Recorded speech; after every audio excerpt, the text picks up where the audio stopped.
An old lady has 2 sons. She loves her sons very much. The job of the first son is selling umbrellas, and the second son has a salt works.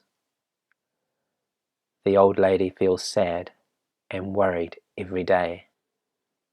When it is sunny, she feels sad for the first son. On a rainy day, she feels very sad for her second son. No matter what the weather, she feels awful every day. A friend feels very sorry for her and suggests that she change the way she looks at this matter. On a sunny day, she should think about her second son, the one who owns a salt works, and be happy for him.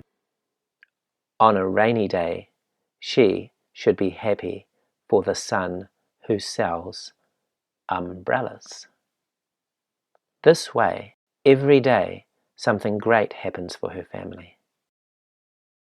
The old lady understands and becomes happy every day after this.